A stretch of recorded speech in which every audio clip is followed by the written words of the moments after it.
saludo a los Bien. oyentes. Te- Yo quería agregarte, ya que me mencionaste que estaba en ese grupo de WhatsApp. Sí, sí, efectivamente. Pero ¿sabés qué me hace acordar el WhatsApp? Es el Speaker Corner digital. Viste que ahí en Hyde Park, en sí, Londres, está la sí, piedra para el cual cualquier británico se puede subir y hablar contra la corona y no sí, pisar suelo británico. Está sí, levantada en el piso. sí, Era una tontería utópica de que si te paras ahí arriba y criticas no estás pisando el suelo sino un pedestal. sí, Y por ahí me parece que WhatsApp o estas redes se convierten en esa especie de speaker corner, pero digital, de manera que la gente siente la libertad de poder expresarse. sí, Lo sí. malo es que no moderan la forma de expresarse, sino Mm, que es como que se liberan de ser educados muchas veces, de ser coherentes, de ser respetuosos sí, de determinadas cosas.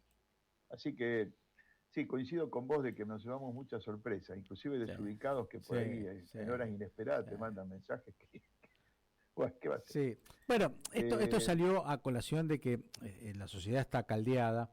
Eh, una persona, yo me dije viejito, tiene más o menos mi edad, 63 años.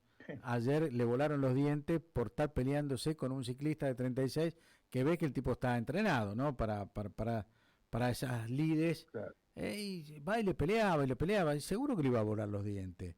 Y él, qué locura que tenía. O sea, estamos, si vos sabes que estás en inferioridad de condiciones, rajate, rajate, pero no, el tipo seguía, no, hay que insistía. aceptar, tenemos que estar preparados para perder y tenemos que controlar los impulsos, porque Sí, la realidad es que muchas cosas te sacan de quicio, pero hay que aceptar de que la edad cronológica y biológica que cada uno tiene y la capacidad de entrenamiento. Si vos sí. no te entrenaste para... Porque aparte te ponía a pelear y te pone el riesgo de terminar preso, ¿no? Pero Que eso es tremendo. seguro, Bueno, pero ponete a pensar, uno va por la calle, cometés una infracción de tránsito, la comete otro, bueno, ya está, uno, pero no, acá nos tenemos que pelear y tenemos que ser ganadores de la pelea y del justiciero, insulto y tenemos que tener razón. O sea, está complicado, exacto. la verdad está complicado. Yo digo, no quiero estar, como he escuchado ayer, algunos filosofando acerca de por qué pasa esto y hablan de la decadencia de la cultura argentina y un montón de... Yo digo, me parece que es muy temprano para estar hablando de esto, pero sí, tendrá un grado de razón, ¿no? Yo creo que la caída del año 2000, 2001, que estamos recordando con 20 años, le hizo mucho daño a la Argentina, primero porque nos sentimos sin poder central, nos sentimos autodidactas, nos sentimos solos, y después nunca hemos podido revalorar lo que eran los 200 años de la República Argentina, ¿no? No, por supuesto. Yo creo que se han quebrado las reglas de forma creciente y paulatina.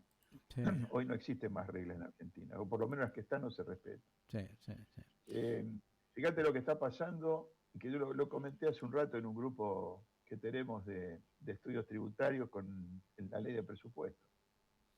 No hay reglas, vos no podés mandar una ley de presupuesto para aprobar, es la ley de leyes el presupuesto, es la ley más importante que tiene que preparar el Poder Ejecutivo y que va a ser la columna vertebral del funcionamiento del Estado durante el año siguiente. Y solapadamente, violando la norma de administración financiera que lo prohíbe expresamente, se hace una reforma impositiva dentro de la ley de presupuesto. Los oficialismos de turno, y no es un mérito de este, sino de todos, aprovechan esa ley express que la tratan bien sobre urgencia para meter solapadamente reformas impositivas que muchos, si son consecuentes, si son de los que tienen mayoría automática, como venía ocurriendo, le pasan de largo y las aprueban. Tendrá objeciones, pero terminan siendo aprobadas. Esperemos que esta vez no lo sea. Escuché lo que vos estabas diciendo de Martí Tetaz, escuché lo que él le pidió claramente al ministro que explique, y no tuvo palabras para contestar el ministro el día 14, porque la realidad es que necesita esta gente que haya alguien que le diga, señores, no me engañes más, ¿no? Sí. Están haciendo una pintura. Acá lo malo, mira, es agarrar de estúpido a la comunidad y al resto del mundo, en especial a los acreedores y en especial de los acreedores al Fondo Monetario. Igual Nosotros le estamos... acá estamos en una disyuntiva, ¿no es cierto? Eh, el hecho de que todo esto sea cierto y el otro hecho de no aceptarle el presupuesto. Y me parece que con los votos que tienen, lo mejor que pueden hacer es aceptar la pelea del presupuesto y punto por punto cambiárselo si tenés la mayoría. Porque Bueno, tampoco yo es creo que bueno lo que no quedarse tiene sin que hacer, presupuesto, ¿no? no, pero estoy de acuerdo, no lo podemos dejar caer, porque además se quiebra. Lo que pasa es que, insisto, si el Senado aprobó la reforma de bienes personales Sí, aumentando el mínimo no imponible, iba a ser mucho más alto, después lo sí. bajaron, y ahora directamente ni lo tienen en cuenta, va a quedar como el año pasado, o sea que van a pagar bienes personales una tonelada de personas que no pagaban, y más van a pagar más lo que venían pagando, porque imagínate que con los mínimos anteriores, sin ajustarlos, y con ajuste que hay que tener de los depósitos, de los bienes, el impuesto se va a multiplicar para el 2022, Sí. al no haber aumento del mínimo. Se estableció nuevamente, quieren establecer nuevamente el blanqueo de dinero para construcción de viviendas, que creo que fracasó bastante, tuvo un fracaso importante, no tuvo gran adhesión, y le van a dar una vigencia durante todo el 2022 también para ver Mm. si se reactiva la construcción. Yo creo que eso va descolgado o tendría que ir simultáneamente con un plan mucho más claro de incentivo a la construcción de unidades de vivienda pero ordenadas, Mm. como lo fueron en otras épocas, que permitió una expansión muy grande. Lo que pasa es que no tiene que autorizarse cualquier edificio, sino que habría que respetar criterios urbanísticos acorde con la Como, ciudad. Pero como mal eso sería un pasó, tema. como mal pasó en la década del 70 con el plan de desgrabación en Claro, Rosario, ¿no? ¿Te acordás que claro. se empezaron a construir, voy a usar la palabra pajareras, si bien fue mucha construcción, pero de muy mala calidad? Pero eso porque se desbandó y porque se autorizó cualquier cosa, no sé si alguna vez pasó con una aprobación racional Mm. los edificios que se permitieron hacer, pero yo hablo de una racionalidad. Sí, pero bueno, la economía que pasa por la construcción es dinamizadora, genera mucho trabajo. Ahora, estamos en un problema. Ayer yo tuve que participar en la Fundación Libertad. No sé si tenemos tiempo, Sí, yo no sí, te sí, sí. quiero. Sí, sí, sí. Estuve en el panel de bajar impuestos de la Fundación Libertad, compartí el panel con otros especialistas de la capital federal. Y el lema que yo planteé era bajar impuestos. Si se quiere, se puede, y si se quiere y se puede, ¿qué es lo que se puede bajar? ¿No? Y en ese sentido, después no hubo gran coincidencia, cada uno planteó otras soluciones, pero más utópicas. Yo fui al hecho real. No se quieren bajar los impuestos. Mm. Y cuando digo no se quieren, la prueba la tenemos con esto que te acabo de decir de bienes personales. Sí, sí. Y porque además las autoridades de economía, especialmente la Secretaría de Ingresos Públicos, transmitió, y nos lo transmitió a nosotros cuando teníamos las reuniones del Consejo Agroindustrial, de que primero, no aceptan como válido el efecto derrame de una reducción tributaria. Mm. Para mí es un tema que es el antípodo, yo pienso absolutamente contrario a eso, yo creo que el efecto derrame es importante, lo que pasa es que no se mide en forma actual. El impuesto que vos reducís y que permite disponer de fondos a futuro, la gente lo va a invertir y es dinamizador de la economía, así que se va a recaudar por el efecto multiplicador del Mm. derrame. Y por otro lado, una cosa que es importante, descreen de que para haber un beneficio fiscal tiene que hacerse, pero sin costo fiscal. Sin costo fiscal Claro, significaría que yo le saldo doy a cero, Gustavo claro, Meneghel un claro, beneficio, se lo doy a Gustavo, le doy un beneficio y se lo saco a Juan Pedro que claro, está del otro lado. Entonces, claro, porque el resultado es cero. No claro, gano ni pierdo, y no es así. claro. Entonces, cuando vos tenés dos premisas así tan estrictas, no tengo que tener costo fiscal y el efecto de derrame no lo Mm. acepto, es muy difícil lograr una reducción impositiva, ¿no es cierto? Claro. Entonces, bueno, es lo que está pasando. Yo sostuve que era muy pesimista respecto a una posible reducción de impuestos. Y después el curso de la tarde de ayer y de lo que pasó anoche y lo que está sucediendo ahora me dio la razón de que no quieren bajar los impuestos. Entonces, fíjate vos que anoche trascendió el tema del ajuste por inflación. El ajuste por inflación es una herramienta imprescindible para el sector Mm. empresario, imprescindible porque le ayuda a neutralizar la liquidación del impuesto que se genera una elevación de la carga de la base imponible por efecto de la inflación. Sí. El ajuste por inflación permite neutralizar ese mayor valor que se da por las tenencias de bienes o por lo que fuera, por los sistemas de cálculo que tiene el impuesto a las ganancias. ¿Qué sucede? En la época del gobierno anterior lo habían puesto en vigencia, pero apropiable en 3 años. Sí. En el final del 2019 se modificaron los 3 años y los llevaron a 6 años. Todo esto es no actualizable, ¿eh? Son 6 cuotas históricas. Sí. Este año, para los cierres 31 de diciembre, que se producen ahora, ya se podía computar el 100%. Así que todo era una apuesta, estábamos en una timba apostando a ver qué salía. Que lo dejaran, seguro que no, que se computara el 100%. La duda era si lo iban a volver a poner a 6 o la alternativa de que se pusiera nuevamente, pero apropiable en 3 años. Bueno, los que jugaron a 3 años ganaron. En el proyecto de presupuesto metieron el que el cómputo de ajuste por inflación se va a poder hacer en 3 años. ¿Quieren otra muestra más clara de que no quieren bajar los impuestos? Sí. Le van a hacer a la gente determinar un ajuste, pero resulta que va a tomar un tercio. Y el otro tercio, el año que viene, con una proyección del 58-60% de inflación, lo que le queda es el licua. Y no te quiero decir con el otro tercio que va al otro año, en 2023. Entonces, si estamos en manos porque esto es una especie de meter la mano en el bolsillo, digamos, yo a veces digo que el Estado actúa como un carterista, ¿viste? Donde hay plata te la sacan, te meter la mano en el bolsillo. Sí, y ahora, y bueno, pero la realidad, estos son hechos concretos, esto no es imaginación de alguien que está en la calle. Como hechos concretos nos encontramos con esto. Y cuando decían ayer otros países que hay que generar un sistema tributario, que tenemos que modificar todo, yo estoy de acuerdo. El problema está, ¿quién le pone el cascabel al gato? ¿Cuándo nos vamos a sentar todos los grupos involucrados, a un sindicato? Porque ahora tiene que participar todo y firmarlo, un pacto fiscal o lo que fuere, llámese como se llame, pero digan, muchachos, estas son las reglas de juego para el futuro. No la vamos a cambiar, por más que sea, porque acá, viste, con la ley de intangibilidad de los depósitos del año 2001, ya que vos mencionaste, en agosto dijeron que los depósitos no se tocaban porque eran intangibles, y en diciembre le hicieron pomada. Entonces, sí, yo creo que ese fue el ejemplo paradigmático de la inseguridad jurídica, después podemos sumar muchos más, ¿no?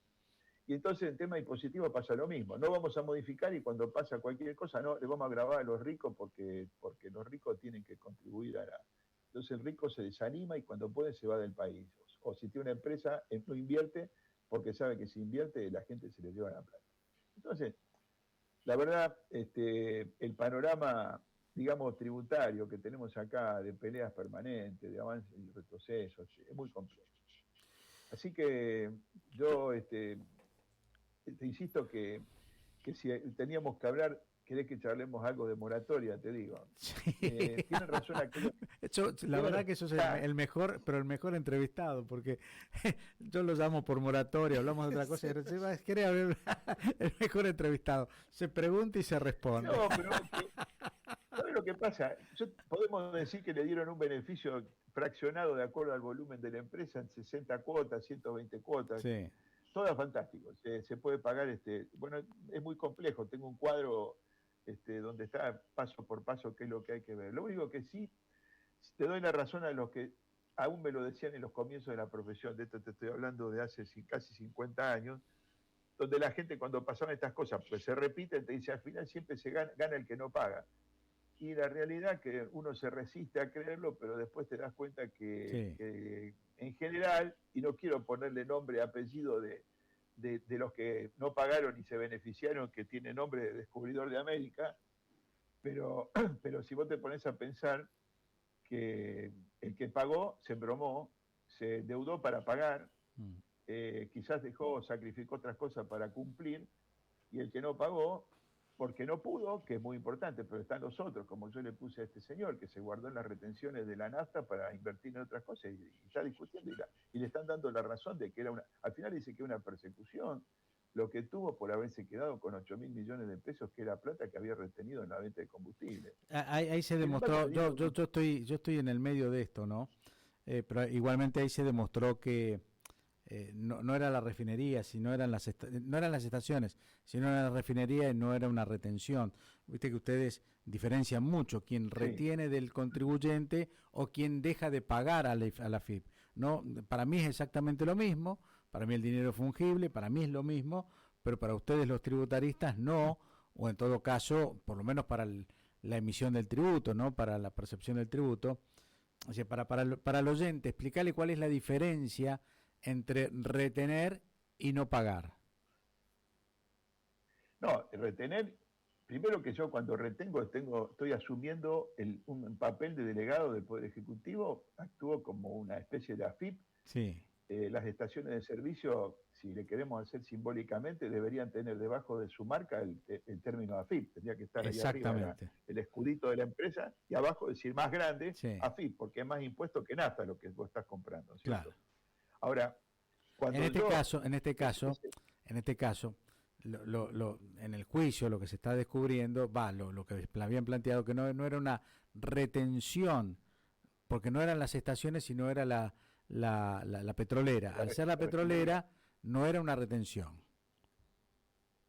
Bueno, Sí, ponele que los abogados de los estudios que están trabajando extremen su imaginación para sí, buscarle la vuelta, para decir que no se quedaron con plata que tenían que depositar por retenciones. Pero sea quien sea, se quedó con 8.000 millones de pesos de hace un montón de años sí, y sí, no lo pagaron. sí, sí. Entonces, dale las vueltas que quiera. Decir, pero que sea una persecución porque no lo pagaste. Y bueno, qué sé yo, si vamos a pensar que es parte de una confabulación, seguir a aquel que se quedó con plata indebidamente y no pagó, y que es una persecución porque la justicia lo pone en un brete, la verdad que eso es una Mm, utopía, aparte de lo que yo te decía, que se han perdido las reglas y se han perdido todo. sí. Pero bueno, entonces cuando decimos el tema moratoria significa análisis. Yo creo que está bien que haya moratoria. Me parece que hay gente que no paga porque no puede. Mm, Hay empresas que no pueden afrontar el pago de sus compromisos y para colmo que venimos saliendo de un cierre duro del año pasado, porque no hay que olvidarse que hubo empresas que cerraron definitivamente, hubo gente que trabajaba en esa empresa que se quedó sin trabajo. mm, Entonces, si no le doy algún beneficio para que pueda darle oxígeno y mantenerse en el pie en el mercado, la realidad es que no sería muy rígido con otras cosas. Ahora, que tengamos moratoria cada rato, entonces dijimos, muchachos, los impuestos se empiezan a pagar cuando están vencidos y como puedan. Entonces, cambiemos la filosofía de la recaudación, ¿no? mm, Bueno, es todo un tema, pero te insisto algo que comentaba al comienzo, y un párrafo especial para ingresos brutos. mm, Es el peor impuesto que tenemos y sigue vigente, porque estaba en el consenso fiscal del 2017, ingresos brutos tendía a desaparecer. Se modificaba de acuerdo que se arregló con las provincias, que el sí. sello desaparecía e ingresos brutos bajaba paulatinamente y desaparecía. ¿Por qué? No es un capricho que tenga que desaparecer, es el impuesto más distorsivo que existe en la Argentina, es el peor de todos, porque es un impuesto en cascada que se aplica en todas las etapas sin deducción del impuesto pagado en la etapa anterior. La gente lo Mm, entiende que así. Cada uno paga sobre la venta, pero no descuenta que en las compras tiene también incluido el ingreso bruto que pagó el de la etapa anterior, con lo cual se empieza a multiplicar el efecto del impuesto hasta que llega al público y el público final tiene que asumir el precio sin ningún tipo de descuento. Entonces esa arbitrariedad, esa barbaridad hace que el impuesto obtenga un efecto mm. terriblemente regresivo, tenga un efecto totalmente alto, donde a lo mejor la tasa efectiva de que arranca en una tasa general del 3 o 4% llega a ser a lo mejor del 15% por la acumulación de las sucesivas bases imponibles de la cadena comercial. Pero acá nadie Sí. mide esas cosas, Gustavo. Quieren sacar la ley esta de las etiquetas para los que tienen productos no reciclables y cobrarle un 3% a las empresas que Mm. tienen productos, por ejemplo, latas, que no son reciclables.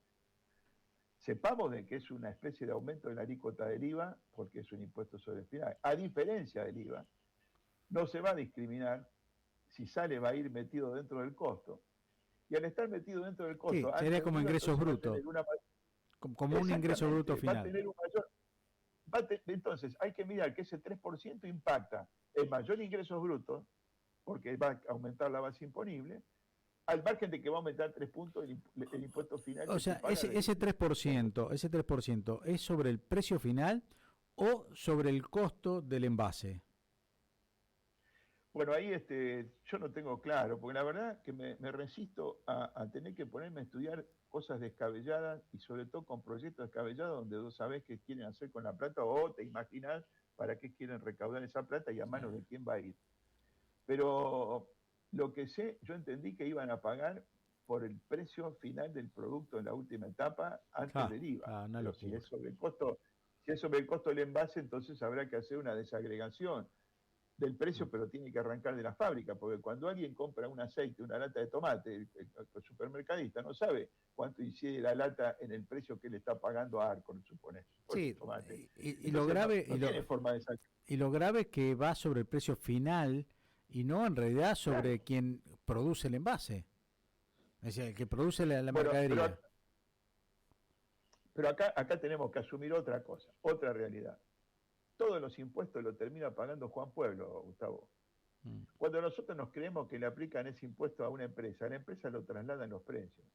Sí, Cuando la Municipalidad claro. de Rosario le aumenta a los bancos la alícuota del Sí, DREI, sí, como sí, que la va a pagar el banco, lo que no está diciendo, ese impuesto se traslada sí, al que sí. tiene la cuenta corriente y en los costos que tiene Sí, lo pagamos mensualmente, le aumentan todos, los sí, costos. sí, sí, sí. Lo pagamos todos.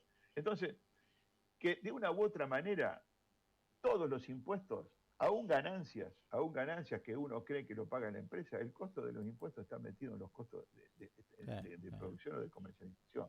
Después se regulará la competencia y todo lo demás. Pero convengamos que todo cae en cabeza de la gente y la gente no Claro. tiene escapatoria para eso, porque esa es la última cadena, el último eslabón de la cadena. Enrique, te agradezco mucho y te agradezco mucho No, que te hayas portado también con nosotros acá en el programa. bueno, yo les agradezco a ustedes porque la verdad que me siento muy gratificado de Mm. conversar estas charlas coloquiales que tenemos con vos. Mm. La verdad que son importantes, interesantes, me permite poder volcar lo que uno piensa Mm. libremente. Y bueno, también aprovecho entonces la oportunidad para desearles unas felices fiestas a ustedes, a la audiencia. Y bueno, uno siempre quiere que el año que viene sea mejor y así lo deseamos. Eso es hasta el 31 de diciembre de la noche. Cuando el día 2 de enero, el primer día hábil del año, te das cuenta que sigue siendo lo mismo. Un abrazo. Enrique Un Lingo, abrazo y saludos. igualmente.